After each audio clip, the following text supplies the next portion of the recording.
All right, so if this is your first time here, this is a section called Between the Couch Cushions, where we delve into the cushions of that sofa and pull out some old gems. Yeah, old classics. Yeah, something 20 plus years old. So let's get into it.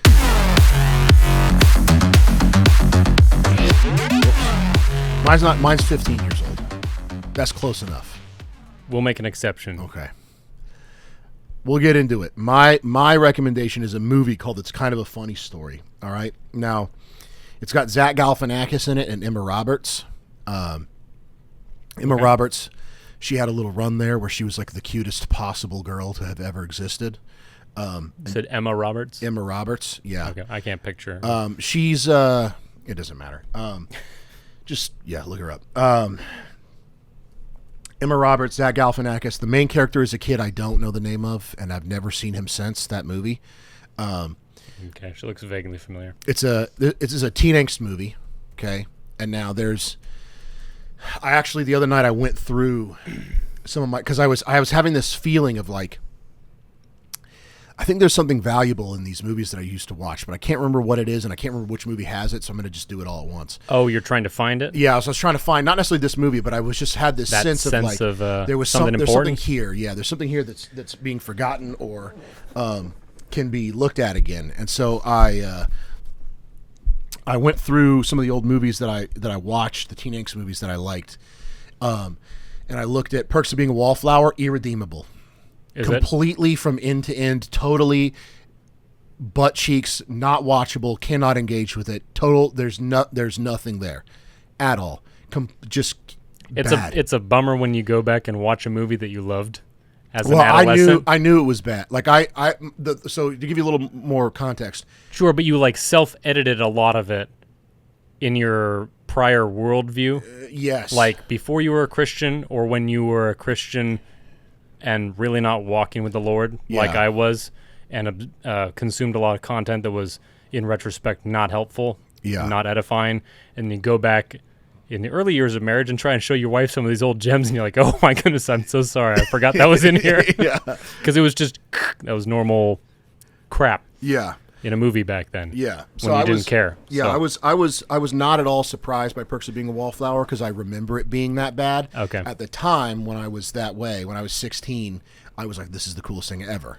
Right. And I actually even, the character, the gay guy in, I teed this up poorly because I'm about to say something mad cringe now. The gay guy in the movie, he does have it on. He has that fit on. He's swag to the max in that whole movie. Okay. And that's how I saw that movie and I was like, that's how I dress now. Like the gay guy. Like the gay guy, yeah. Yeah, you did set that up poorly. I set up real poor, yeah. Better to acknowledge that on the forend than somebody to comment about it later and go, right. you know who you dressed like? Yeah, gay guys. But never mind. I won't even make that comment. Actually, I'll just let that sit. I'll just humiliate myself and make no attempt to regain my coolness. So Perks of Being a Wallflower, irredeemable. I think there's another movie called We're Just Trying to Get Along or something like that. Irredeemable, useless, not good. Another movie called Goats, which is kind of funny. There's parts of that if you want to, you will feel like you wasted an hour and a half after watching that movie. But if you are really down on the whatever, I don't think there's anything. It's kind of funny. It's about a kid who grows up with parents who are never married. His mom is like she's crazy, but very wealthy, and she has a guy named Goatman with her, and they're not in any way affiliated with each other like romantically. He's just there. Okay. And he just takes care of these goats, and the whole time you're like, what is he doing here? What's going on? And like at the end of the movie, they reveal this thing, and if you're like I was when you watched it, stoned out of your mind, they have the reveal, and you go, whoa. When you're a 16-year-old and you're high, it's like the craziest thing ever. But if you watch it back as an adult who's not that way, there are parts of it that are funny. Anyways, so I was watching these movies. For the most part, these teen angst movies that were coming out in like post 2010 era are all really bad and not redeemable. They're totally nihilistic and hedonistic, devoid of hope, devoid of hope, and all that stuff. Really, just about getting laid. Yes, yeah, that's really what they're about. Yeah. Now, it's kind of a funny story. Has a really fantastic ending that I think is, if you're jumbled up, okay, if you're a young guy and you're jumbled up, and you don't, and I mean young, like younger probably maybe even than our audience, like if you're 16 or 17, if you're in high school and you're jumbled up, I was jumbled up, you got to start somewhere to really start to untangle all that meshed bit of emotion and confusion. And I think that movie, as not fantastic as it is from a Christian perspective, you got to start somewhere. And I think that watching that movie might help you start quantifying a little bit of your own problems. Now, we're talking about a journey that's going to take you 5 years to get unjumbled. Okay. But it's a good starting point to be like, it's close enough to where you are and what you're dealing with. Yeah. But it starts to unpack it a little bit. Yeah, because the base of the movie ends with him being like, I'll just tell you the end because it doesn't really, it's not like a plot or whatever. That's not that kind of movie. The movie ends with him being taking my thing. like, I'm the one who gets away the whole. The movie ends with him being like, maybe I'm just being a sissy. Good place to start. It's a great place to start. The whole movie ends with him being like, I don't think my problems are as bad as I think they are, and I think I could probably just start enjoying life a little bit better, and everything will be better. Which might be a revelation for a lot of people. That's what I'm saying. If you're jumbled up, yeah.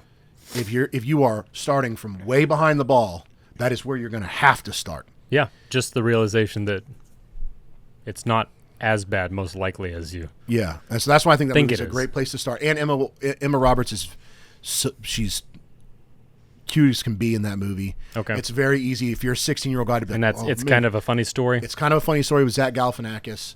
Great character Zach Galifianakis plays. Very redeemable, like mentally ill person. Yeah.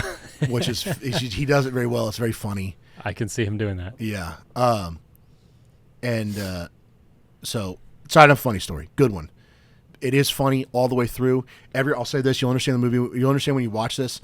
Every man, especially every young man, has an old Egyptian guy in his head saying things to him like, this is not good. Every guy has that. And you will see that character and understand it on like a deep spiritual level. As soon as you run into Muqtada in that movie, okay, there's something. It's gonna be the same thing as like when you see like a tree that you like that same kind of feeling of like there's something in my roots that is archetypically aligned with this thing. There's some part of my psyche that is an old Egyptian man giving me advice just on my wrapped up shoulder. in a thing, being like, not even giving you necessarily advice, just like sort of sage, just every once in a while, just interjects a little like, this is not the way. Like just very calm, like head shaking. No. You must turn around. Like that kind of. Every young man has that, and that's a good. Seeing that brought to your face and portrayed to you in that way. And watching that character listen to him, and like he makes like one of the most like critical decisions of the movie because this character Muqtada says the one thing he says in the whole movie. Is that Zach Galifianakis' character or somebody else? The main character is this kid. Zach Galifianakis is like they're in a mental ward. Oh, okay. He checks himself in. He's afraid he's going to kill himself, so he checks into a mental ward. And then they lock him down. They won't let him go. And so he has to be there for a week. Okay. And he just, it's him. It's basically him struggling with being there. Whatever. Okay. Cool. Yeah, so Muqtada, great character. Zach Galifianakis' character is awesome. Emma Roberts does a great job at being just like the perfect like heartthrob. Yeah. I have a crush on this girl. And the main character kid plays that character perfectly. Yeah. Like it's nails him. it. It's That's for him. sure just how he is. Like there's no way that's not just exactly who he is. Yeah. Like he asks a question, somebody gives him an answer he's not ready to hear, and instead of being like, cool, he goes, okay, well, and just like totally shatters his entire world that he can't keep having the conversation. It's just very good. So it's kind of a funny story. Really, really good movie. I think it's a great place to start if you're. A lot of our friends, like the guys that we would show this to, would be like, "This is gay. Why are you telling me to watch this?" But if you're an angsty 16-year-old, I think that's a good movie to kind of begin your journey on. That's my recommendation. Nice. Well, I guess mine goes along with the teen angst a bit as well. I'm recommending Reliant K. Oh, the band, yes! The Christian punk rock band. That is perfect. That's a perfect dual recommendation. Yes. Yeah. Yeah. So Reliant K, talk about teen angst. Yes. And fantastic punk rock. And clever lyrics that, listening back to a few songs the other day, I was like, some of them not as deep as, some of them are just good wordplay. Yeah. And fun, like the album names are fantastic. My first album from them, well, the only album I think I ever bought. No, I've had more. But the first album I bought of theirs when I was a kid was Two Lefts Don't Make a Right, but Three Do. Yep. And I was like, they do, though. That's so clever. So, I remember being just phenomenally impressed with their album title. That's awesome. And that's sick. There's another one, The Anatomy of the Tongue in Cheek. Yep. Yep. I didn't listen to that album very much. I think that was their second one. Yeah, I didn't. That was not. It was early. Two Lefts came after that, I think. Yeah. Anyway, but the song, "I So Hate Consequences," is really phenomenal. That one's from the album. Mm-hmm. That was my big one. Mm-hmm was a great album. That was my big one. I also really liked The Birds and the B-side.